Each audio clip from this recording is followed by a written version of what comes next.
Hi, this is James with Be Prepared. Just thought I would follow up with my garden this morning. And by the way, I'm dressed like this because today is the 4th of July.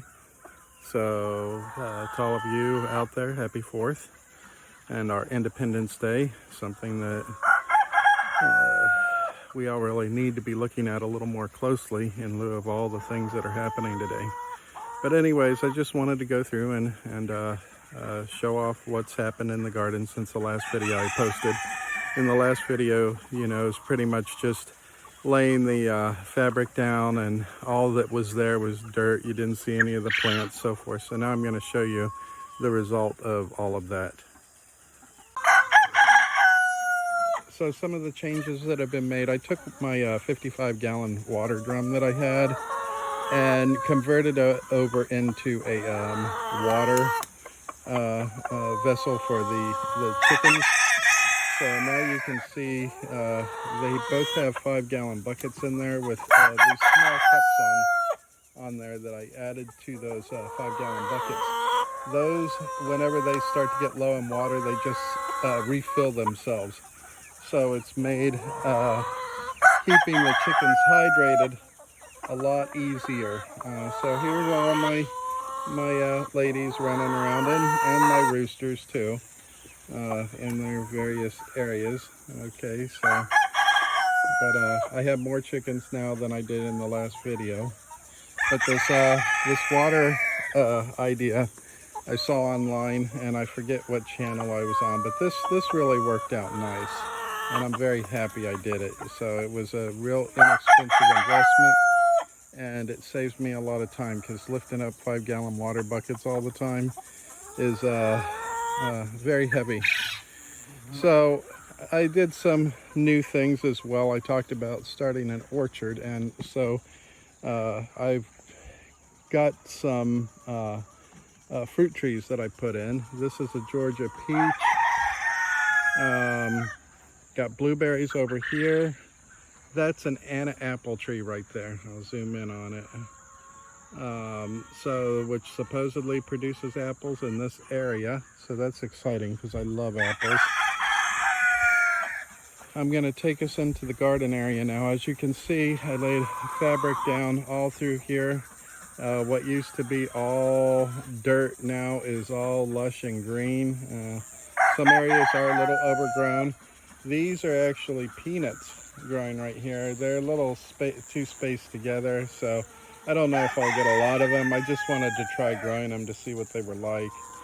And then these plants right here, that's ginger growing. So at the end of the year, we'll get that all out and make some ginger lozenges and things like that in case we get sore throats.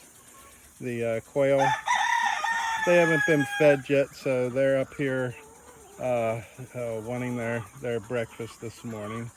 There's a little quail egg right there. One just ran by it. Let's see if I can get a good picture of it. There we go. So I'll have to collect some quail eggs this morning too when they get their breakfast. And then that little one that made that noise, that's a little rooster crowing. So you can see now that things have started to grow in a little bit. It's a work in progress. Even the chicken run over here, you can see is grown in. Now, I haven't cut these back right here, this foliage, because basically in the times that we're moving into, I think it's better I keep my garden more concealed than not. So I allow the vegetation on the outer rim around the fence of the garden to grow so that you really can't see that I even have a garden behind there, which is kind of nice. But the chickens all run around in there. They can hide in it. But this is all a chicken area right here, and they enjoy it. I haven't let them out yet this morning. So here's where you saw just the fabric and all the dirt. So I do have the sprinkler running right now, but you can see now I just added some more squash in. That's the crookneck or yellow squash that I have there and down there. These are peppers right here for anyone that likes bell peppers or jalapenos. I even have these little ones that you see getting yellow down at the end. Those are Tabasco chili peppers. And then over here, you see those are tomato plants. And believe it or not, I have these things are so huge that I have tomato plants that are taller than me right now. They're over 6 foot out there. And the amount of tomatoes I have on them, we pick them every day. So far, since these things started blooming, which has only been about, 3 weeks since we started seeing them come in, we've already brought in 10 pounds of tomatoes off of those things. So anyways, that's pleasing because we love tomatoes here. I'm trying to wait for the water to come by and I'll move along a little bit. So we got over in this area pole beans. Let me turn around here to the bush as the water comes by. Sorry, you can see chickens as I get sprinkled. But we've got pole beans. These things are awesome. And again, we've already picked about 10 or 11 pounds, probably more than that, probably more like about 12 pounds of pole beans. I'll move away from the sprinkling.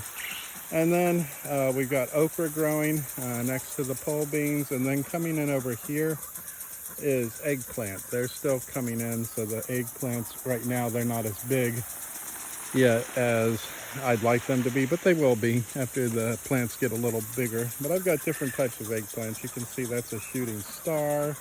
That's an ebony. I've got the little green one there. It's called a green knight. So don't know if you like eggplants, but we eat a lot of eggplants here. These are cantaloupes that are coming in. I just put them in because I like cantaloupe. And my watermelons that I planted out in the other area were not as successful as I was hoping them to be. So I planted some more melons. I found another spot out in the yard and also put in some more watermelons that are coming in a little late, but I want my melons. And I got honeydews as well. So again, that's about a 255-gallon tank with water. We uprooted our one orange tree because every time winter comes, it kills it back. So I put it in a container and hopefully we can grow it at least to the size where we can get some oranges. But that way it's easier to move it when we get our real cold snaps here. But let me give you another image of this insane garden. And this is the result of conditioning your soil. If you were to go in your backyard and plant seeds, the results would not be like this because your soil isn't going to have the right nutrients. But once you get the right nutrients into the ground, boy, our plants are insane. So these are also quail. These are called cotornics. They're little white quail. I showed a picture of them earlier. Everything's kind of grown in with them too in their little aviary. And you can see, let's see, I think there's an egg right there. Yeah, so that's a little egg right there. But these guys also are waiting for their breakfast.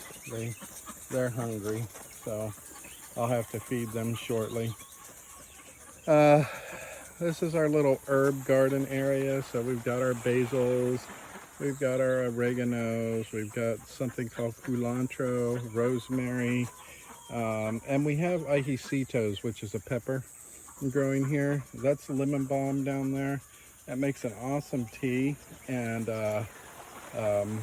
actually is very relaxing. And then back there we have our sage. So, we have all the basic herbs growing out here too. So that, now is what the garden looks like. Big change from what it did look like when I posted the last video. So I'm just going to walk out into the further reaches of the yard and show you a few more things that we did since that time. So moving around the side. Sorry, I got one pole I need to straighten up. But as I move out here, you'll hear quacking. And over here, this is right here, the duck run. I let my ducks out, which you didn't see before because I didn't have them, but now I have ducks. So these are the ducks. They have a run here. or that's their run. And then down in here is our zucchini, which I love growing this stuff. This is called Dark Star zucchini. I grow it every year so far, and I get some pretty damn big, excuse my language, pretty darn big zucchinis. And then over here are the ducks. And as you can see, I've got one Pekin duck, I've got 2 Rowans, and I got 1 Kecky Campbell. As far as sex on those ducks, I think that, well, both the Rowans are males. And then I think that the khaki and the Peking are females. I don't know if these particular breeds can crossbreed with each other. I have to check. But I'll certainly keep the females, and I'll probably at least process one of the Rowan ducks. One of those will end up in the freezer. So I had taken pictures and put them on Facebook, but here you see them walking. There they are. There they are. They also want their breakfast. Around their area, I actually just threw some sweet potatoes just to see how they would do, and they're growing pretty nice. So I've got sweet potatoes growing too. This is where I restarted the watermelon. This was where, when I posted pictures of those big sunflowers, that's where they were, but now they're dying off, and most of the flowers I've cut. But you can see the little melons coming in, and again, I'm very excited. I love melons. But the main reason I came out here is to show that I have set up an orchard. Like I showed you up the front, I had an apple tree and a peach tree. I also have a plum now out here, and another plum over here. And then out here we have what are called Myers lemons, and these things apparently grow in this part of Georgia and are pretty cold hardy. So I'm excited about that. This is another apple tree. Now the apples are called Anna apples. I guess it's a apple tree grown in Israel, and again, these don't require a lot of cold time in order to produce apples. Like a lot of fruit trees that are northern trees have to have a certain amount of hours exposed to frost in order for them to bear fruit. But these are extremely low level of frost time, so that's good for us because we do get frost, but not like you would get in like Tennessee or Kentucky. And then that's another peach tree that I have growing. So I do have now, you know, a little orchard, and that's a grapevine growing in right there that I'm trying to do out in this area. But you can see again, I let the weeds grow up. I got fencing around the garden, and the weeds grow up by the fence, and I don't take those down because I'm just kind of trying to keep the garden a little more hidden. But you know, as you can see, there it is. Beautiful garden. It's come out nice. This is another little lemon tree I put in right here. Let me get down to it. There we go. It's another Myers lemon. So, you know, it'll be exciting because those are things that we'll be able to make juices and all sorts of things with. So, lemonade, which will really be nice. Hey, duckies. Hey, duckies. How are you doing? Are you guys all hungry? You want me to feed you?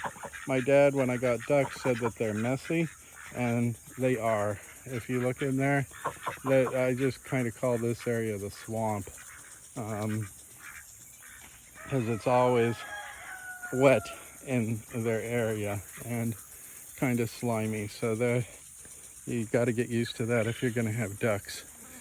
So yeah, the swamp, the bog, you know, you put fresh water in their little pool over there, and by the end of the day, it's just swamp water. I got to dump it every couple of days. But the bugs that accumulate in the water overnight, they love because they get out there and eat them. But anyways, I just wanted to give an update as to what everything looked like now versus what it looked like when I put up the last video and all you saw was black fabric and dirt. And here's another. These are 2 of the white quail. They're in timeout. They're 2 males, and these 2 have been extremely rough on the females, so I had to pull them out. I'll probably put one back in, but one of them is going to go in the fridge, I'm sure, or freezer. And then of course the quail, they're antsy. They want their breakfast. You can see them moving all around, ready to eat. So anyways, just thought I would show the things that I've done and the things that I've changed, so you can see that the homestead is working out pretty well, and we're going to get a lot of vegetables this year. So I mean, so far so good. So anyways, this is James. I'm going to send my love out to my family and friends, and everybody, always good to make sure you have a little extra stuff in your house, extra food, extra water, a little cash, because we're in weird times, and it's always good to just be prepared. Take care, folks.